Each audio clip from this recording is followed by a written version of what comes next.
Hello students, आज का हमारा इंटरेस्टिंग क्वेश्चन है कि डायमंड दुनिया का सबसे हार्डेस्ट सब्सटेंस है। इस ह्यूमैनिटी को जो अब तक पता चला है, naturally existing hardest substance ever known. But फिर भी दुनिया का हार्डेस्ट सब्सटेंस होने के बावजूद भी आप इसको एक हैमर के जोरदार स्ट्राइक से चूर चूर कर सकते हैं। अब दुनिया का हार्डेस्ट सब्सटेंस है, फिर भी इतने आसानी से चूर चूर कैसे हो जाता है? और अगर ऐसा होता है तो फिर दुनिया का हार्डेस्ट सब्सटेंस कैसे? जिस क्लास में हम लोग को हार्डनेस पढ़ाया जाता है वो क्लास है क्लास 10th। आप diamond is the hardest substance class 10th में जाके पता चलता है, लेकिन वहां पर हमें यह नहीं बताया जाता कि हार्डनेस है क्या। We know that it is the hardest substance, but we don't know what is hardness. So इस क्वेश्चन का आंसर इस चीज में छुपा है कि हार्डनेस है क्या। कोई भी सब्सटेंस फोर्स लगाने के बावजूद, स्ट्राइक करने के बावजूद भी ना टूटे, इसे हार्डनेस नहीं बल्कि टफनेस कहा जाता है। So diamond is obviously the hardest substance, but it is not the toughest substance ever. ये एसेट तो आपको बहुत सारे वेबसाइट में मिल जाएगी। मैं यहाँ पर अभी जो वेबसाइट देखने वाला हूँ वो है www.popularmechanics.com और ये टाइटल आप देख सकते हैं, strong tough and hard don't mean the same thing. चलिए मैं इसको ओपन करता हूँ और मैं आपको दिखाता हूँ कि ये जो अलग अलग वर्ड्स हैं इनका कैसे अलग अलग मीनिंग होता है। यस, देखिए यहाँ पर आपको कुछ लिस्ट दिए हुए हैं, वर्ड्स दिए हुए हैं। देखिए tough, strong, ductile, brittle, hard, और इसके वर्ड्स के क्या क्या फीचर्स, क्या क्या प्रॉपर्टीज होंगे वो भी आपको दिए हुए हैं। जैसे टफ किसको बोलते हैं?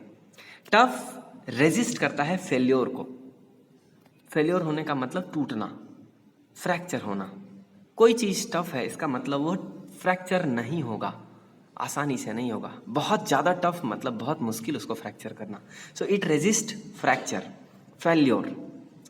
और डिफॉर्मेशन होगा, इवन आफ्टर डिफॉर्मिंग आप उसको टेढ़ा मेढ़ा कर सकते हैं, फैल जाएगा, खिंच जाएगा, बट टूटना मुश्किल है। सो फेल्योर और fracture is very difficult, then it is called tough substance. Next is hard. No this is very important क्योंकि डायमंड हार्डनेस से रिलेटेड है। तो देखिए हार्ड से रिलेशन क्या है, हार्ड मतलब क्या होता है? तो हार्डनेस उसको बोलते हैं जिसमें एक मटेरियल रेजिस्ट करता है डेंट को। डेंट मतलब किसी भी जगह पे आप फोर्स लगाते हैं, फोर्स लगाने की वजह से जो गड्ढा होता है, जो शेप में चेंजेस आते हैं, कुछ थोड़ा डिफॉर्मेशन होता है, इसको हम लोग बोलते हैं डेंट। रेजिस्ट करता है डेंट को। आप हार्ड सब्सटेंस में डेंट बना नहीं सकते। डायमंड में हम फोर्स लगा के सोचे कि उसमें एक छोटा सा गड्ढा जैसा बना दे फोर्स लगा के, ये पॉसिबल नहीं है, आसान नहीं है। Next is scratches. Hard substance scratches रोकते हैं, स्क्रैच प्रूफ होता है ये। सो ये स्क्रैच को रेजिस्ट करता है, then it is called hard substance. अब मैं एक और वेबसाइट आपको बताना चाहता हूँ, ये pedia.com, और आर्टिकल का टॉपिक है difference between hardness and toughness. इस आर्टिकल में भी बहुत अच्छे से दिया गया है कि हार्डनेस और टफनेस में क्या डिफरेंस है और हमारे सोच में क्या कन्फ्यूज़न है। सो आप देखिए हार्डनेस और टफनेस के बीच का डिफरेंस दिया गया, बहुत अच्छे से एक्सप्लेन किया गया है। आप देखिए बॉक्स के रूप में भी देखो, दोनों तरफ डिफ्रेंशिएट करके दिए हैं। Hardness is the resistance to scratching, cutting और एब्रेशन। स्क्रैचिंग, कटिंग या एब्रेशन को अवॉइड करना हार्डनेस की प्रॉपर्टी होती है। Toughness is the resistance to fracturing. देखिए बहुत क्लियरली लिखा गया है कि टफनेस फ्रैक्चर को अवॉइड करने का जो प्रॉपर्टी होता है वो कहलाता है। दूसरा लिखा गया है कि hard materials are scratch proof. जो दुनिया का हार्ड मटेरियल्स हैं वो स्क्रैच प्रूफ हैं। टफ मटेरियल्स जो हैं वो इजीली ब्रेकेबल नहीं होते, उनको ब्रेक करना बहुत मुश्किल है। टफ मटेरियल फ्रैक्चर को अवॉइड करते हैं and they can withstand high pressure. So toughness high pressure face करने को लेकर और फेलियर को रोकने को लेकर का प्रॉपर्टी है, जबकि हार्डनेस स्क्रैच को अवॉइड करने का प्रॉपर्टी है। इसके अलावा आप नीचे भी देख सकते हैं हार्डनेस के बारे में बढ़िया से डिफरेंस दिया गया है। ये ग्रेजुएशन के लिए टॉपिक होता है और ये ग्रेजुएशन को ही दिमाग में रख करके ये आर्टिकल लिखा गया। आप देखिए इसमें टेस्ट टू मेज़र हार्डनेस, कैसे कैसे मेज़र करते हैं हार्डनेस को, उसके बहुत सारे टेस्ट होते हैं। एग्जाम्पल हार्डेस्ट सब्सटेंस का, you can see it is diamond. Diamond is the hardest substance found in the earth. Okay, so toughness, अब टफनेस क्या है? सो देखिए यहाँ से स्टार्ट हुआ है। टफनेस के बारे में बहुत अच्छे से दिया गया है, क्या क्या चीज़ें होती है टफनेस को इफेक्ट पहुँचाती हैं। सो डक्टिलिटी वगैरह सब कुछ इंपॉर्टेंट होता है इसमें। जैसे यहाँ पर देखो, ये है steel bars.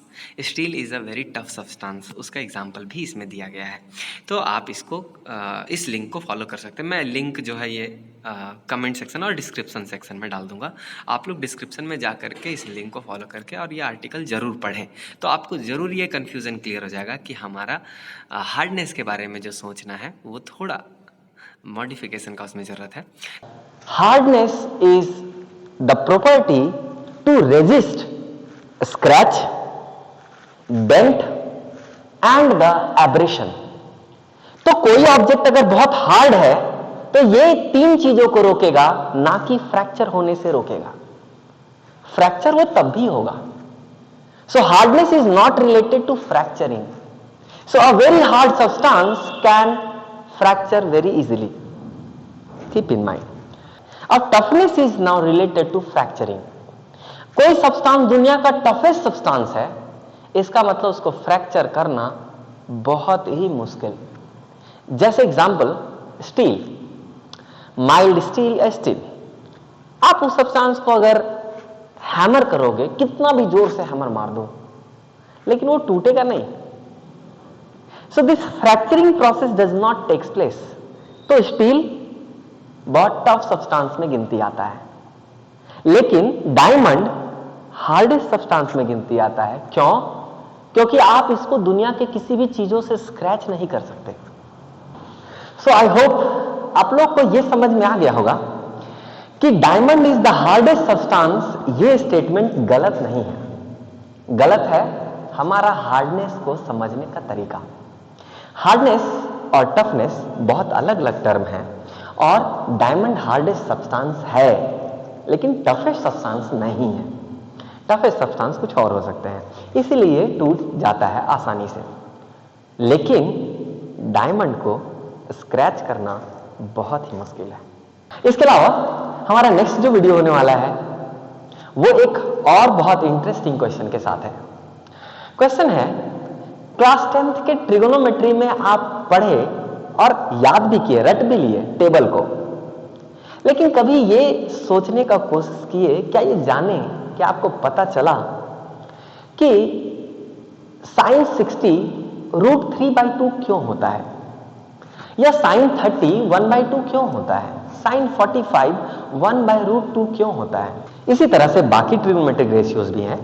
tan 30 1/√3, tan 60 √3, tan 45 1। ये सब वैल्यूज कैसे आए, क्या इसको रटना ही पड़ेगा या इसके आने का क्या वजह है, ये भी हम लोग जानते हैं। So next video is going to explain you how these trigonometric values came, why sin 60 is √3/2. Stay tuned, subscribe to our channel and see you soon.